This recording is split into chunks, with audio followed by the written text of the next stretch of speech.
जिस पाकिस्तान को हमने एक पिद्दी समझा था, उस पाकिस्तान ने भारत के खिलाफ एक बहुत बड़ी ताकत खड़ी करने का काम शुरू कर दिया है। तो चीन की ये तोप उसने हमारे बॉर्डर पे लगा दी है। अब हमारे बॉर्डर पे लगा दी है तो इसका सीधा मतलब ये है कि ये खतरनाक तोप जो इंडिया फेसिंग फॉर्मेशंस हैं, वो कहेंगे तो क्या बिगाड़ लेगा, लगाने में तोप वगैरह वगैरह, लेकिन एलओसी इंटरनेशनल बॉर्डर से जुड़े हुए संवेदनशील जगहों पर जब 250 तोपें लगा दी जाएंगी, भाई ये नौबत आई क्यों? इस पूरे गठबंधन को पूरा चॉकआउट करने में मुनीर और शहबाज शरीफ, जिनको हम लल्लू पंजू समझा करते थे, उन्होंने बेहतरीन भूमिका निभाई। आप सोचिए, एक तरफ सऊदी अरब से संबंध बना रहा है, दूसरी तरफ ईरान से संबंध बना रहा है और एक बेहतरीन कॉम्बिनेशन बना रहा है डिप्लोमेसी के फ्रंट पे। डोनाल्ड ट्रंप को सीधा हमारे खिलाफ छोड़ दिया उसने। पाकिस्तान को कुछ ना कुछ दिया है, हर फ्रंट पे दिया है, हमसे छीन रहा है, हमारे ऊपर टैरिफ लगा देता है, ये लगा देता है, अभी फिर 100% टैरिफ लगाने का ऐलान कर दिया। वो आज एक मजबूत देश बन गया है। उस डोनाल्ड ट्रंप ने लगातार पाकिस्तान के साथ मिलकर हमको कैसे जलील किया। पाकिस्तान जैसा देश सीधे व्हाइट हाउस को एक्सेस हासिल कर लेता है, क्योंकि हम ये देख रहे हैं कि पाकिस्तान तो मजबूत हो गया।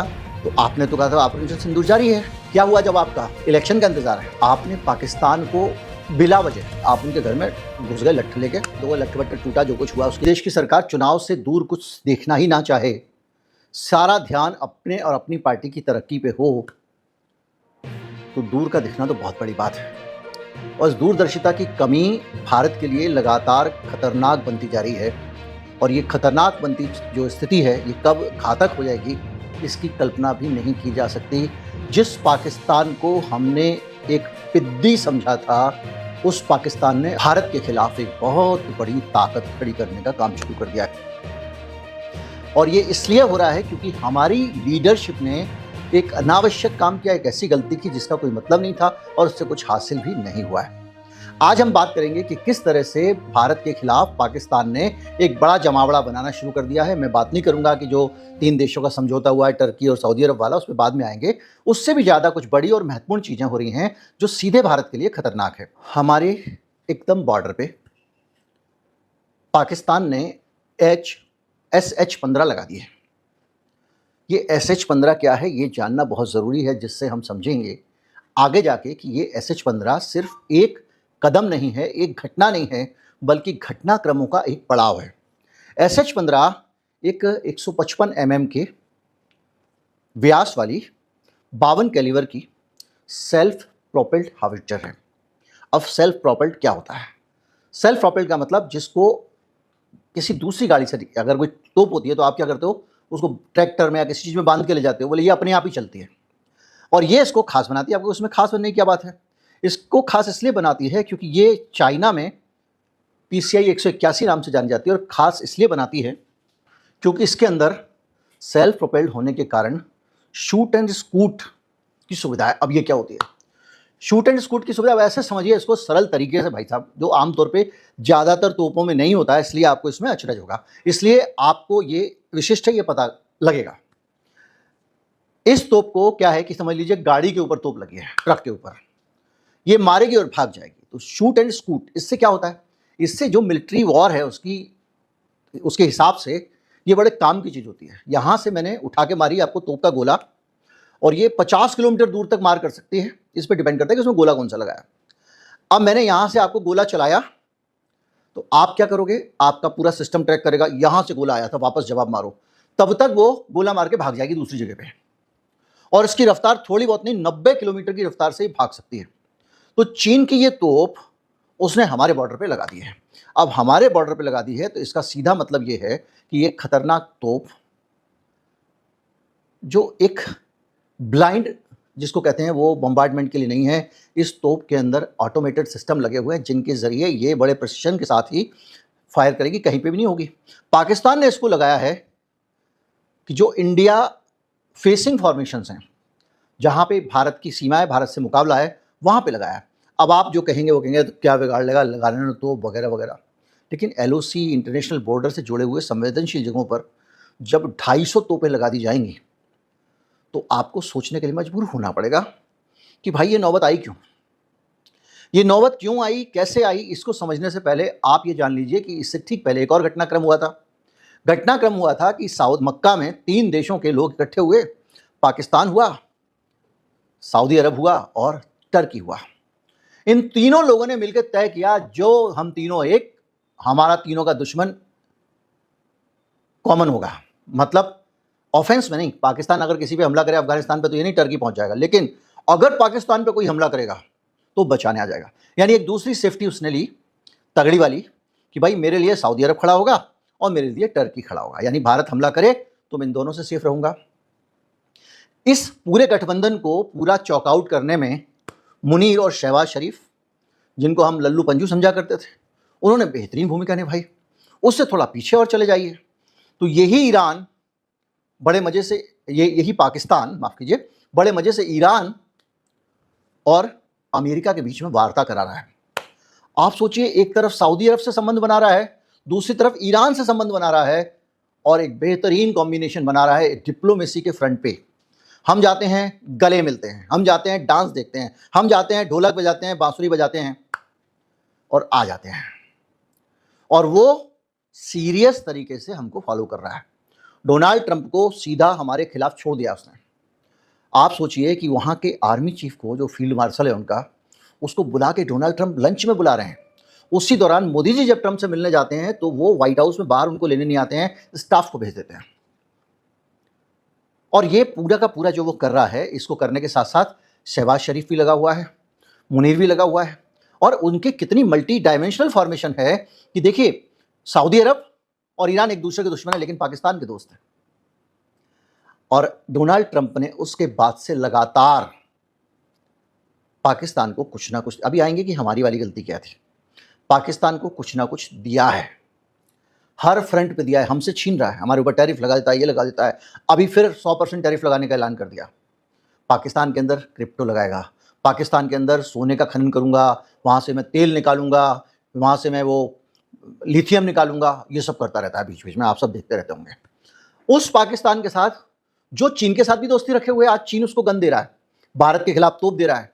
यानी पाकिस्तान, चीन और अमेरिका के बीच में पंगा है, लेकिन उनके दोनों के साथ दोस्ती निभा रहा है।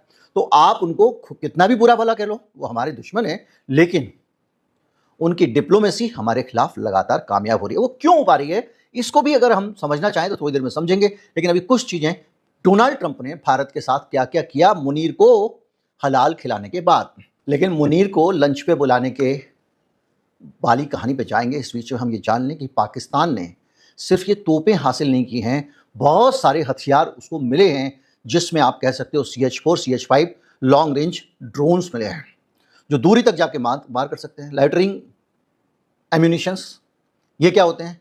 ये ऐसा जहाज होता है जो उड़ के जाता है और खुद ही घुस जाता है और फट जाता है। टर्किश ओमटास और एंटी टैंक मिसाइल मिली हैं उसको, एरिक्स ओमटास, 2 एंटी टैंक मिसाइल हैं जो टर्की की बनी हुई हैं, वो पाकिस्तान को मिल गई हैं। और ये बहुत सारी कैपेबिलिटीज उसको मिल गई हैं। ये एक पैटर्न दिखा रहा है जो लगातार, कहाँ एक आर्टरी जो वल्नरेबल होती थी, जिसको कोई भी घुस के मार दे, जिसका सर्विलांस कमज़ोर था, जहाँ ड्रोन की कमी थी, जिसको क्लोज एयर सपोर्ट की ज़रूरत थी, वो आज एक मजबूत देश बन गया है। अब आप थोड़ा सा डोनाल्ड ट्रंप की मोहब्बत, जिसको माई फ्रेंड डोनाल्ड, अब की बार ट्रंप सरकार करते रहते थे, हम गले मिलते थे, उस डोनाल्ड ट्रंप ने लगातार पाकिस्तान के साथ मिलकर हमको कैसे जलील किया, जलील किया। जलील का मतलब होता है बहादुर आदमी, जलालत वाला, जलील किया। इसका आप अंतर समझें तो उसने बाकायदा, ट्रंप ने एक तो बार बार ये कह रहा भी, फिर कह दिया उसने कि इनकी लड़ाई हमने रुकवाई थी। अब लड़ाई हमने रुकवाई थी से मोदी जी क्यों जलील होते हैं, इसको समझिए आप। भारत, इंदिरा गांधी के समय एक समझौता हुआ, शिमला समझौता। अब शिमला समझौते के तहत भारत जो है वो ये तय है कि भारत और पाकिस्तान आपस में मामलों को सुलझाएंगे। ये भारत के लिए एक बहुत फायदे की चीज़ है, क्योंकि भारत और पाकिस्तान मिलकर मामले सुलझाते हैं तो पाकिस्तान की तरफ से कोई तीसरा देश नहीं आ पाएगा। अमेरिका लंबे समय से उसकी तरफ से तैयार बैठा हुआ है आने के लिए। डोनाल्ड ट्रंप बार बार दुख तिरक पे हाथ रखते हैं और कहते हैं शिमला समझौते के का उल्लंघन हुआ क्योंकि भारत ने सीज फायर किया हमारे कहने पे। ये जो पहलू है, इस पहलू पे मोदी जी कभी भी स्वीकार नहीं कर सकते कि उनकी मध्यस्थता हुई, और इसीलिए वो इनको बार बार टीज करने के लिए डोनाल्ड ट्रंप बोलता रहता है कि हमने शांति कराई, हमने शांति कराई। पाकिस्तान चाहता है शिमला समझौता टूट जाए, इसलिए बार बार कह रहा है हाँ जी ट्रंप जी ने करा दी, ट्रंप जी ने करा दी। तो ये एक समस्या है। अब इस समस्या के बीच में इसका फायदा उठा के डोनाल्ड ट्रंप ने लगातार भारत के ऊपर प्रेशर बना के रखा हुआ है। हमारी सरकार के अंदर एक अज्ञात भय है, मुझे नहीं पता वो कौन सा भय है, आपको पता है वो कौन सा भय है, अलग अलग समय पे हम इस पर बात कर चुके हैं। आज मैं कहना नहीं चाहता हूं कि वो कौन सा भय है। तो एक भय है। उसके कारण मेरी सरकार सीधे सीधे डोनाल्ड ट्रंप से आंखों में आंखें डाल के बात नहीं कर पाती है। वो कभी टैरिफ लगा देता है, कभी कुछ लगा देता है, और हम लोग बातचीत चल रही व्यापार वार्ता, हमने अपने बहुत सारे टैक्स कम कर दिए अमेरिकी सामान पे। व्यापार वार्ता जब चल रही है तो वार्ता हो जाने देते, तब कर लेते हैं। हमने ये जानते हुए भी कि अमेरिका की संसद ने अब टैरिफ को अनुमति नहीं दी है डोनाल्ड ट्रंप के, हम बातचीत जारी रखे हुए हैं। भाई अब कहा कि अब तेरे को अधिकार ही नहीं है तो हम कौन सा टैरिफ हटवाने जा रहे हैं। लगातार वो हमारे ऊपर कभी कुछ लगा देता है, कभी कुछ लगा देता है। डोनाल्ड ट्रंप का ये पूरा कार्यकाल भारत पर प्रेशर बनाने में लगा रहा। अब बात आती है कि हुआ क्यों। हुआ इसलिए क्योंकि हमारी सरकार ने एक ऐसा काम किया जिसको करने का आज तक कोई लाभ दिखाई नहीं दिया।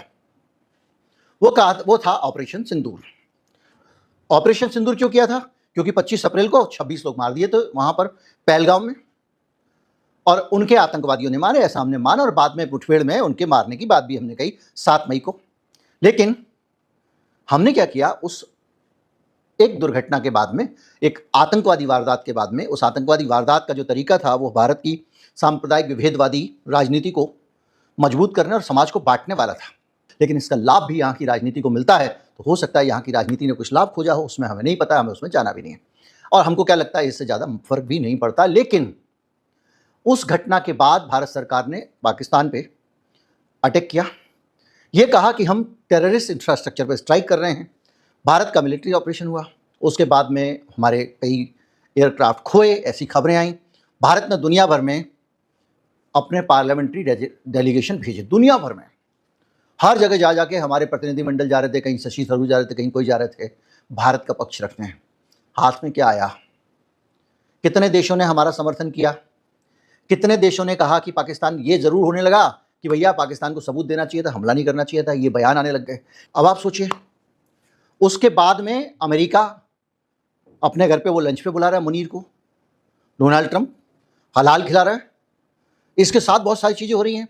जब हमारा ये जो ऑपरेशन रुका, डायरेक्टर जनरल मिलिट्री ऑपरेशन के कारण रुका, दोनों की बातचीत के कारण, लेकिन डोनाल्ड ट्रंप को ये बात पहले से कैसे पता थी कि इनका हमने समझौता करा दिया है? ये बड़ी और चिंता की बात है, उसने पहले इसका ऐलान कर दिया, जबकि हमारी बातचीत चली रही थी, और हमने तो इससे ये शक बढ़ा कि उन्होंने कराया। लेकिन जो भी चीज़ें हुई, उनका जो परिणाम ये था कि हमने ये कहा कि अब हमने होश ठिकाने कर दिए हैं, अब हिम्मत नहीं है किसी भी तरह से पाकिस्तान की कि आतंकवाद फैला सके। अनकंफर्टेबल डेवलपमेंट बहुत सारे हुए, जैसे मुनीर को बुलाना हुआ, जैसे और भी बहुत सारी बातें, 25-30 बार वगैरह वगैरह। एक पाकिस्तान जैसा देश सीधे व्हाइट हाउस को एक्सेस हासिल कर लेता है, पाकिस्तान को अमेरिका भारत की बराबरी पर रख के बात करने लगता है, और इस बात को लेकर काफ़ी चिंता जताई जाती है कि इससे पहले कभी ऐसा नहीं हुआ था, और वो हम देख रहे हैं लगातार, ये तस्वीरों में सामने आ रहा है। अब हम ये कहेंगे कि हमने ऑपरेशन सिंदूर से, जैसे तो हमारे यहाँ तो लोग कहते हैं आतंकवादी घटनाएं बंद हो गई हैं, वो तो पहले हर चीज़ में लोग बोल देते कि वो उनको कुछ याद भी नहीं करना चाहते हैं कि क्या हुआ था, उनके सामने घटा है। नतीजा ये हुआ कि उस ऑपरेशन सिंदूर के बाद में आपने कहा ऑपरेशन सिंदूर जारी है, ठीक है, इसका मतलब अगर कोई आतंकवादी घटना होगी तो मुंह तोड़ जवाब दिया जाएगा। लेकिन क्या कुछ हुआ? सोचने की बात है, बड़ा सवाल है। क्यों? क्योंकि हम ये देख रहे हैं कि पाकिस्तान तो मजबूत हो गया, और ऑपरेशन सिंदूर का आप कह रहे होंगे कि नहीं भाई, ऑपरेशन सिंदूर का तो वो आप बात कर रहे हो, वो तो आतंकवाद जो है वो तो बंद हो गया। तो भैया लाल किले पे ब्लास्ट कैसे हो गया? दिल्ली के अंदर लाल किले के सामने ब्लास्ट कैसे हो गया? सालों से नहीं हुआ था। तो आपने तो कहा था ऑपरेशन सिंदूर जारी है, यानी दोबारा आतंकवादी घटना होगी तो फिर जवाब दिया जाएगा। क्या हुआ जवाब का? इलेक्शन का इंतजार है। बहरहाल जो बात मैं आपको कह रहा हूं, वो समस्या ये है कि आपने, ये सबसे बड़ी गलती ये की कि आपने पाकिस्तान को बिला वजह, ऑपरेशन सिंदूर का बहुत सारे तरीके हो सकते थे, आपने सिर्फ एक बहादुर बनने के चक्कर में आप उनके घर में घुस गए लट्ठ लेके, 2 को मारा, 2 लट्ठ बट्ठ टूटा, जो कुछ हुआ उसकी हम बात नहीं करेंगे। फिर आप लौट के आए हैं, उसके बाद से वो पूरी दुनिया को उसने अपनी तरफ ले लिया कि भैया हमको गरीब समझ के मारता है। आज अमेरिका उसके साथ खड़ा हुआ है, आज ईरान उसके साथ खड़ा हुआ है, और आप ईरान को दूर कर रहे हो। वो ईरान जिसने अमेरिका और इजराइल को ढक्कन कर रखा है, उसको आप दूर कर रहे हो। वो उनके साथ खड़ा हुआ है, वो उनकी शांति समझौते करा रहा है। सऊदी अरब, मिडिल ईस्ट की सबसे बड़ी ताकत, वो भी उसके साथ खड़ा हुआ है। टर्की परंपरागत रूप से आपका समर्थक होता था, इस सिंदूर के कारण वो उसके साथ हो गया। चीन हमारा दुश्मन, और दूसरा दुश्मन पाकिस्तान, वो आपस में और जोर जोर से मिल गए। ताकत आ गई, उसने पाकिस्तान को ताकत दे दिया, वो खुद नहीं लड़ेगा, पाकिस्तान को आगे करेगा, और आपने उसको खुली छूट दे दी। चीन ने उस लड़ाई में उसको समर्थन दिया, हम सब जानते हैं, उसको डेटा उपलब्ध कराया, सैटेलाइट सर्विलांस दी, सब कुछ दिया। तो आपने आखिर क्या हासिल किया डिप्लोमेसी में उस इजराइल के समर्थन के अलावा? और वहां पर भी बहुत सारे सवाल उठे, किस तरह का चीजें आई, बहुत सारी फाइल्स आई, दूसरी चीजें आई, उसमें जाएंगे तो ये पूरा वीडियो और ज़्यादा बढ़ जाएगा। हम क्यों एप्स्टीन फाइल वगैरह को जोड़े, लेकिन एप्स्टीन ने लिखा भैया कि मैंने कहा वहाँ जाके नाचना गाना, तो आप जो है वो आप जाओ, आपको डोनाल्ड ट्रंप से दोस्ती हो जाएगी।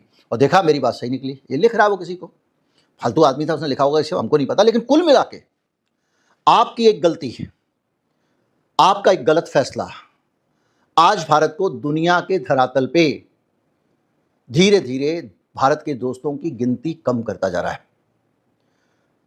पाकिस्तान ने डिप्लोमेसी के जरिए, हथियारों के जरिए अपने आप को बहुत स्ट्रांग किया है। आप कहोगे हम और हथियार खरीद रहे हैं, देखो हमको फ्रांस हथियार दे रहा है, आप कहोगे हम अमेरिका से भी हथियार खरीद रहे हैं, तो भैया लड़ो और आपको और ज़्यादा हथियार खरीदो, लगाओ जनता पे टैक्स। पर एक चीज़ जो बुद्धिमानी से सुलझाई गई होती, अगर स्वार्थ ना देखा गया होता, चुनाव ना देखा गया होता, ऐसा मुझे लगता है चुनाव के कारण इन्होंने वो फैसला एक्सट्रीम वाला लिया, या थोड़ा सा दूरदर्शिता होती, समझ होती, हमारी विदेश नीति में कुछ अकल लगाने वाले लोग होते, तो आज नतीजे कुछ और होते। जिस पहलगाम को लेकर हम पूरी दुनिया का समर्थन पाकिस्तान के खिलाफ हासिल कर सकते थे, एक स्ट्राइक से पूरी दुनिया को हमने पाकिस्तान के साथ कर दिया। और अब नतीजा यह है कि खतरनाक हथियार, खतरनाक गठबंधन, डिप्लोमेसी, तमाम चीज़ें हमारे आसपास लगातार शेप ले रही हैं। उम्मीद करता हूं कि इस चिंता को आप समझ पाए होंगे।